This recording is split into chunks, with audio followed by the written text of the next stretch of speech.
Okay, so any questions first for Devin? We can have some afterwards for Brad also. Well, I have two questions, and they actually go to both of your talks. And the first one goes to the conclusion that the re-identifiability risk is quite low unless you've got super sophisticated attacks. And I'm not sure I've ever seen data that would support that. So, for example, when Brad, you or one of your colleagues does a study, you go through very carefully all of the 17 specific and one general rule about what you need to do to de-identify data. My guess is, and this is just a guess because I have never seen a study on this, that many covered entities are not nearly as careful in their de-identification process. And if we just sort of look to the level of compliance with HIPAA in general, we might draw the inference that at least some covered entities are somewhat sloppy in their de-identification. And if that's the case, then the likelihood of re-identification goes up and up and up. So if we, I think we make a mistake if we just use your theoretical low level of de-identifiability based on the assumption that we've got very careful conformance with all the HIPAA requirements. So that's the first comment and question. The second is more along the lines of Devin's talk, and that is how should we begin to think more specifically about what a HIPAA regime where, in addition to minimum necessary, we've incorporated the concept of least identifiable form means. I know at NCVHS we've been, well, now we in the past, they, I don't know, in the present, have, you know, tossed this idea around as a concept. And have you thought about sort of practically how that would work? Are we talking about encryption? Are we talking about partial de-identification? What uses? You mentioned some of the sort of uses that you might see that go to. So, do you have any more specific guidance about where you see that concept playing out? You can go first. Okay. You don't want to go first? No. Okay. Well, I've thought about it. I'm just beginning to think about it, and clearly if I'm going to write a paper about it, I got to do a lot more thinking about it. But taking treatment off the table, I know not everyone would take treatment off the table, but I would take treatment off the table, in part because I think we have a big enough problem with not enough data flow for treatment, and we don't want to make that worse by forcing providers to think about whether, you know, the data that they're either trying to collect or that they're disclosing is the minimum necessary needed to treat the patient. I get that people would disagree, but in terms of payment is another one where it's a little bit of a tougher nut to crack, because while minimum necessary does apply to disclosures for payment purposes, the payers control the purse. And if they ask for the whole medical record, it's difficult, I think, for a provider to say, even if the law's on their side, to say, well, I don't think you should have it because I don't know why you need to know this in order to pay this particular claim. So I think more about healthcare operations, I think more about research. And so what I'm toying with is the technology pieces of this, so encryption, hashing, ways that you can in fact achieve statistical de-identification without going through the stripping of the particular data points, I think is definitely worth exploring, although that to me is more of, you can achieve de-identification through those methodologies. So that's not exactly going in the direction that I was hoping to go, which is, can you actually create model data sets that, and maybe it's a combination of technology and policy, can you create model data sets that you can offer that are not static in time, that maybe they're time limited and need to be reassessed for their protective capacities given the ever increasing access to data from public databases.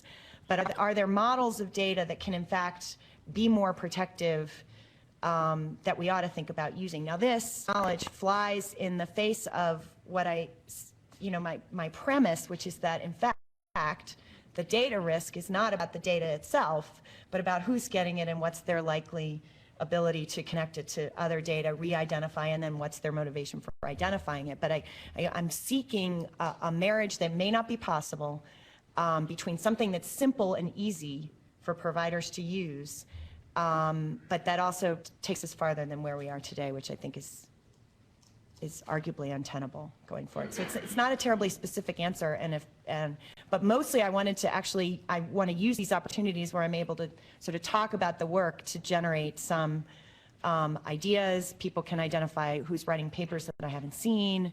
It's likely to be considerable because I'm reading all about meaningful use these days, and it has nothing to do with de-identified data. But maybe it's not a great answer. I don't have the specifics yet, and I wouldn't write until I did.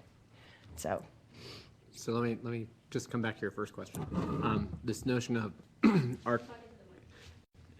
do covered entities have due diligence with respect to their de-identification practices? I don't have enough evidence. I don't think anybody has enough evidence because nobody's ever really audited the entities with respect to what de-identified data they share. I can give anecdotal evidence of places that I've gone into to consult for, where they show me their de-identification model, and then I go, but that doesn't satisfy the standard. For instance, I've seen places that think that they can disclose, I'm not telling where it is, but places that they think that they can disclose like month or the date at which something occurred. But they go, but I'm not telling you who this person was, and the data's been aggregated. It's like, it doesn't matter. That's not the standard. You can't give out these features.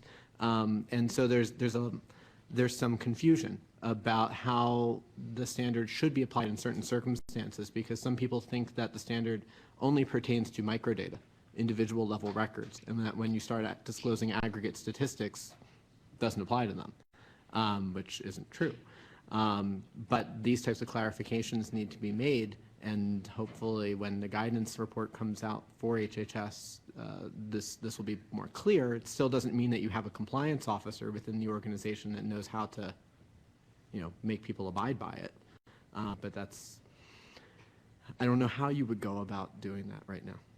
But well, maybe you have ideas. Just a quick follow-up. I think would be a great study for your next project, or maybe your 10th project, is to take a look at the 17 specific fields and say, okay, what happens if in de-identifying they screw up and don't take out number 5? What happens if they don't take out number 11? And I think just seeing that would, to me, very clearly illustrate the dimensions of the problem that we have as a practical matter, not as a theoretical matter. It requires having a bit more of an understanding of the data sets that are out and be used for linkage purposes. And I'll tell you, so LaTanya is fantastic in this respect. So she's actually formed a company in which she's gone off and purchased a lot of the data sets that exist in the United States to try to determine if you're going to share a data set, then she's going to give you an idea of what's going to be the result in terms of linkage capability. That requires a lot of power, it requires a lot of money, because you've got to go off and say there's 1,500 data sets that exist out there. It's going to cost me several $1 million to purchase them all for me to give you an exact answer.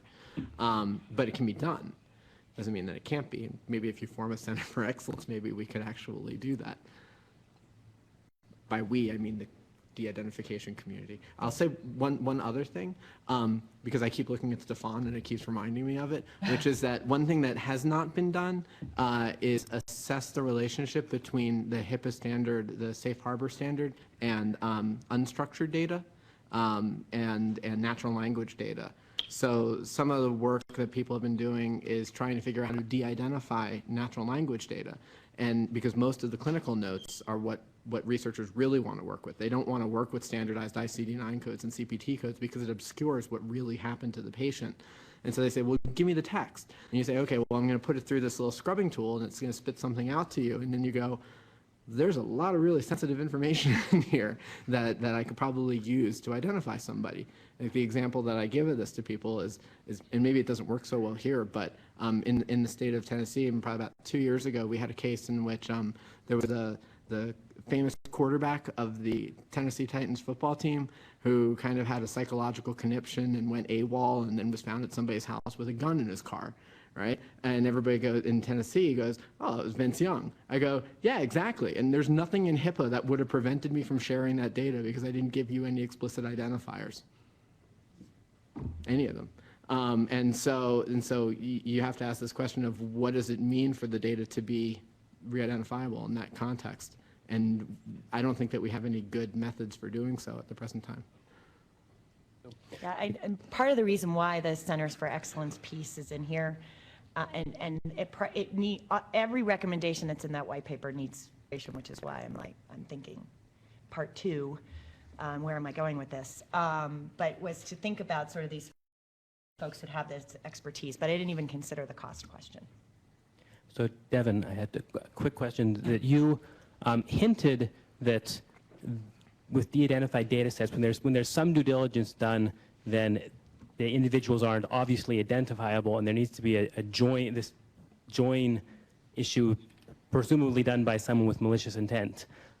You hinted that there perhaps that's the step that needs to be regulated, needs to be enforced more than the de-identification, because if de-identification happens too much, then the data becomes useless. Could you perhaps elaborate more on what possibly could be done to enforce the join, to say, well, we have the de-identified data sets, and in order to be useful for someone with malicious intent, they have to be joined.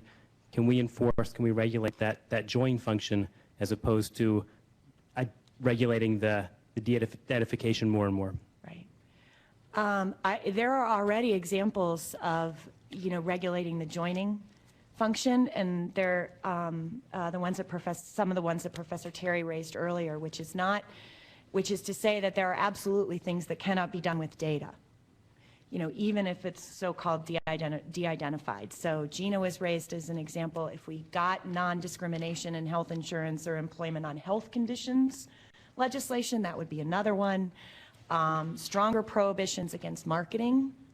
And some of the states in New England have been going in that direction, and they're absolutely directly regulating, data that's not patient identifiable, but in this case is prescriber identifiable. I've raised concerns with those statutes because, unfortunately, the definition of marketing is a slippery one, in that, one person's marketing is another person's legitimate patient education, and it sometimes depends on who's doing the communicating. Yeah, I think you can. You might want to repeat his question. Okay, sure.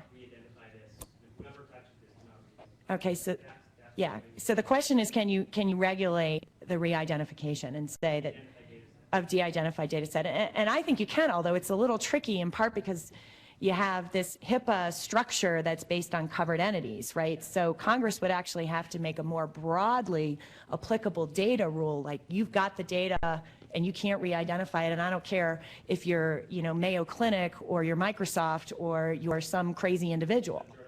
Yeah. So, and Congress has been real reluctant to go down that road. I mean, if you think about the privacy provisions in the stimulus legislation, it's the first time we've gotten privacy provisions out of Congress, because HIPAA is all in the rules. They punted, they couldn't do it. 3 years, they tried for 3 years, and all sorts of political problems ensued, and they couldn't agree on the details. Maybe they were trying to focus too much on the details, but nevertheless, it all went to a regulatory structure. We got privacy provisions in the stimulus legislation because they were part of a bigger bill where people had far bigger issues than arguing about whether, that sale of data provision was going to cause somebody some problem for their business model, which it will, but too bad. So I have one potentially answerable question and one unanswerable question.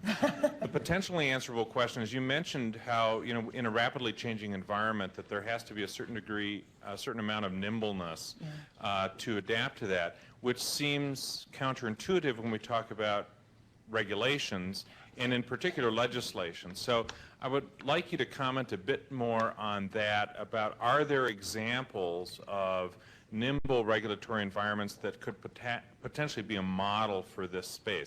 The unanswerable question is, are we really talking about a delimited time frame where the concept of privacy has any meaning? And what I mean by that is that there is so much information about all of us everywhere that in some sense, when do we cross the threshold that there is in fact, privacy is nothing but an illusion? Oh, the privacy is dead argument comes up all the time. Right. I think if you ask people about, well, first of all, my job would go away, so I have to agree that there's some requirement for it to be there.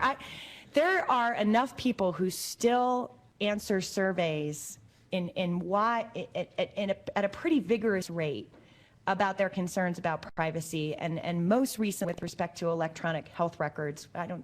Some of the surveys cover de-identified data, and to varying degrees they're useful, but nevertheless, whether it's a perception problem or a reality problem from a policy perspective does not matter.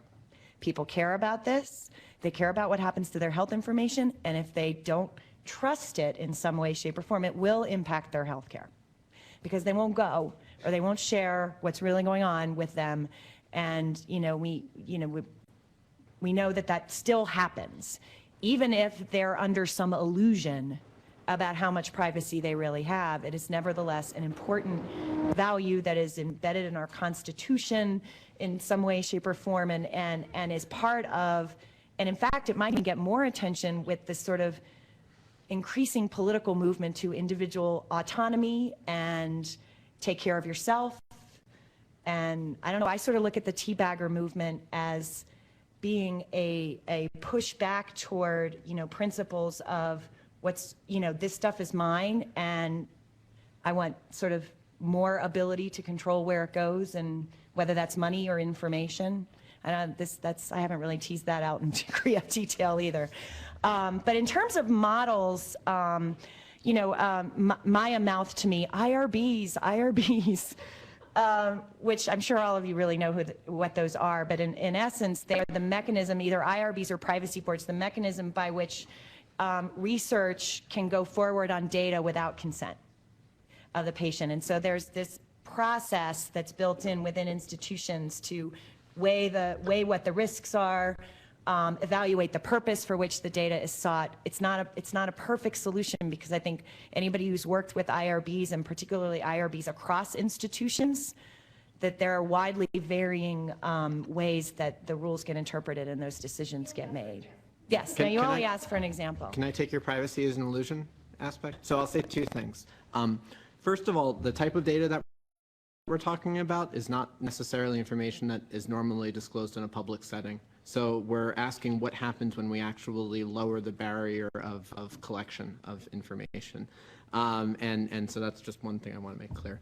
The second thing is that even when people do make that information available, they do so without understanding the consequences sometimes. And I'm going to invoke a friend of mine. So Alessandro Acquisti is an economist at Carnegie Mellon who's done some fantastic work on this that shows that people are willing to give up information for the smallest of services, despite the fact that they know that they may regret this in the future, because they go, I really want that candy bar right now.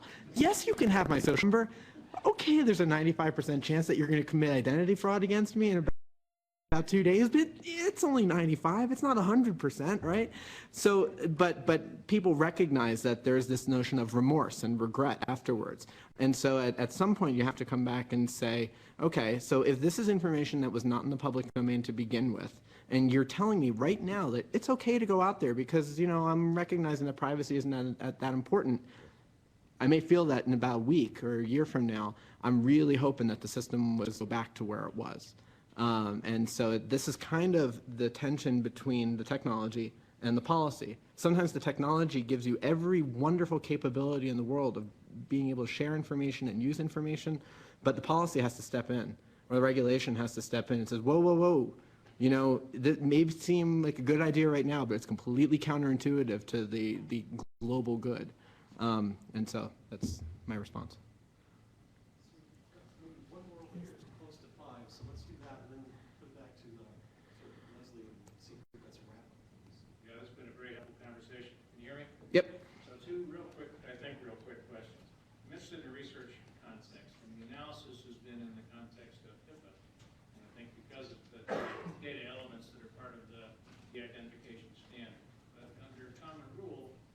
standard is reasonably identifiable to the investigator. So are IRBs hopelessly stuck with the subjective standard, or is there any way to bring some greater level of objective analysis, empirical analysis to what that concept means? So if you put 6 different IRBs in a room and you show them the same data and you ask them if it's identifiable, you're going to get 6 different answers. 12. Depends on how many people are on the committee. And So- put 6 HIPAA lawyers in there and you'll get 6 different interpretations of what HIPAA requires. And so that's the problem right now, which is that there are no standards for what constitutes identifiable or even reasonably identifiable data. It depends on who you give it to, and the IRB really, I don't think that the IRBs are actually well versed of identifiability. You know, the IRB meeting was in Nashville this year, a couple months ago, and Dan Macy's presented this stuff to some of the chiefs of the IRBs, and it was people were surprised, extremely surprised by the fact that, okay, maybe you need to have a certain amount of malicious intent to commit the identification, but the fact that the data was exploitable to begin with was still surprising to them. And so I don't know if IRBs are the best place to adjudicate identifiability of data. That's one of my concerns. Yeah, they are the final arbiter, but at least in the institutional I know. I'm not saying that they're a bad thing. I just don't know if they have the right expertise. guidance, what that means would be helpful. So real quick, second question. I'm interested in cases, and I think those are always helpful. When we're interested in biobanking, everybody is at this point, as they are at the individual. So are you aware of cases in which re-identification of tissue samples has led to any tangible harm from individuals by virtue of that re-identification, illicit re-identification practice? Yes. So there was one with a paternity suit. There was one situation in which a kid actually went off and re-identified and was able to actually determine parental relationships that they did not want to have established. That was a problem. I don't have any good cases on a broader setting. You'd have to go ask Ellen Clayton, because she could probably, she knows more about the legal situation than I do.